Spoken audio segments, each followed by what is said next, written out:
Oi, tudo belezinha?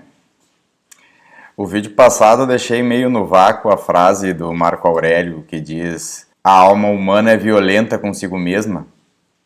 Então eu vou continuar um pouquinho mais esse aqui.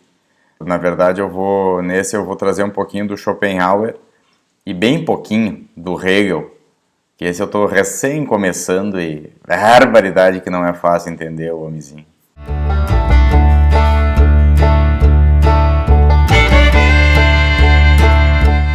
Eu falo essas coisas pensando assim, ó, que a gente vem evoluindo e tem aquela história, né? Depois que inventaram a máquina de debulhar milho, eu não duvido de mais nada. Mas é assim, ó, porque o ser humano vai inventando recurso, vai produzindo tecnologia. Agora estamos aí com o metaverso. Daqui uns dias vai estar todo mundo gordo, deitado numa cama, vivendo no metaverso sem precisar se mexer. Mas eu digo assim que a gente vai produzindo conhecimento, tecnologia, o que for, e a gente parece que não aproveita assim, não para refletir toda essa produção de conhecimento que tem acontecido no mundo nesses milhares e milhares de anos aí. E claro, da Revolução Industrial para cá que se intensificou muito isso em termos de tecnologia, mas em termos de pensamento já vem de bem mais tempo. E uma coisa que o Schopenhauer fala, eu já devo ter falado um pouquinho aqui, é que a gente bota muito peso na dor. O que eu entendo quando ele diz isso?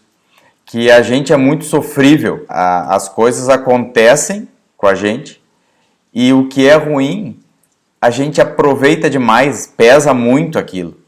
A gente precisa, parece, sentir o mais profundo da dor, parece que a gente gosta disso. Como ele faz, e eu gosto de fazer aqui, de comparar com os outros animais, né? Porque na natureza tem muito sofrimento, obviamente. Tu tem lá, pensar num grupo de cachorro que está reunido e, obviamente, que se tiver dois machos tentando demarcar território, vai ter briga. E eles vão brigar. Isso acontece até assim com a gente, assim, né? Um bicho manso, assim, que está se relacionando com outro bicho, eles vão brigar e vão se machucar. Vão se morder, vai sangrar, vai ser uma coisa horrível de ver. Mas aquilo vai passar e não vão ficar deprimidos para o resto do dia, vão seguir a vida. Um exemplo pior, tem lá na natureza um filhote de algum bicho e vem um predador e mata aquele filhote. E a mãe e o pai. A gente não sabe como é que bicho pensa e entende as coisas direito, né? Mas pensando na gente, se acontece com um ser humano isso, é o fim da nossa vida. E eu não estou dizendo que para mim é diferente. A gente não sabe aproveitar essa nossa capacidade de entender as coisas. E é uma característica nossa, né? A gente, por sentir muito, a gente sente, mas o que eu entendo do Schopenhauer é relativizar isso, é pensar por que a gente pensa assim, que tem coisas tristes e muito tristes, só que às vezes eu acho que coisas que não são talvez tão tristes, a gente eleva a uma potência desnecessária. Se eu caio, eu levanto de novo. Caio de novo, levanto mais uma vez. Perdi emprego, vou atrás. É ruim? Claro que é ruim, mas aí é que tá. Eu vou atrás e vou agir.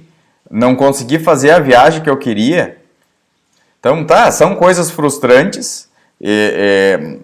Tem essa coisa que eu quero tentar melhorar a minha explicação disso, do tal do desejo, né? Que a gente o ser humano é um bicho que deseja as coisas, né? Deseja ter, deseja fazer, deseja ser alguém, e tá beleza. Eu acho que dentro desses desejos, um conceito aí que existe de vários pensadores é o desejo de viver.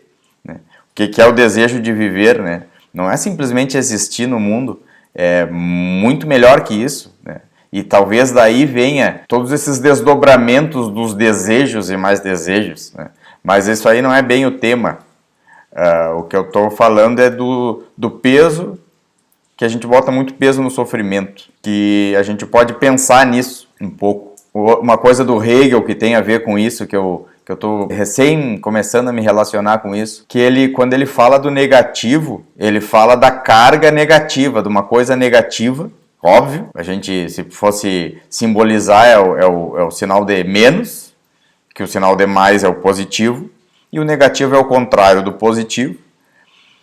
Mas é simplesmente isso, é simplesmente uma carga, né? É uma coisa negativa, mas ela não precisa ser ruim, ela não precisa trazer todo aquele peso forte que acaba com a gente. Tem o negativo assim como tem o positivo. Claro que não é fácil, claro que eu não concordo com ele, mas foi ele que disse. Não, eu concordo sim. Aí é que tá, senão eu não falava dele. Então parece assim ter muito a ver com a escolha que a gente faz do que a gente quer entender das vicissitudes, dos acontecimentos. Que daí vem o estoicismo, vem a filosofia do Platão, vem a psicanálise, né? O Freud falava muito disso. Ele chama do mal-estar que a gente vive para sempre se relacionar com esse mal-estar, que é uma coisa que o ser humano carrega. E talvez a gente tenha que aprender e tem que se exercitar e tentar brincar com isso daí.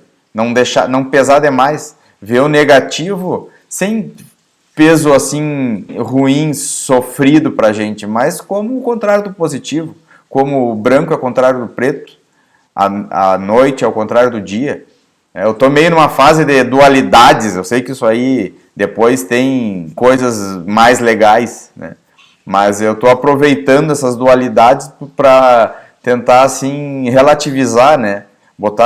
Olhar de um outro lugar com uma outra perspectiva para tirar o peso ruim das coisas que são ruins. Eu não estou dizendo que não tem coisa ruim, eu só estou dizendo que a gente pode olhar diferente.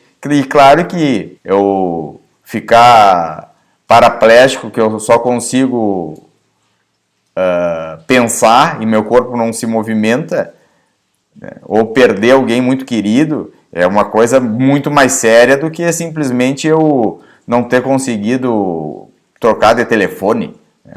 Só que aí que tá. Se a gente for pensar nas coisas que a gente acha ruim, às vezes é uma coisa muito pequena que a gente acha ruim e que não tem a menor importância. Parece assim que a gente pode escolher entre querer ir numa festa hoje de noite ou a paz mundial. E se uma dessas coisas não acontecer, a frustração vai ser a mesma. É meio por aí a coisa. Para variar, não me fiz entender, né? Mas é isso.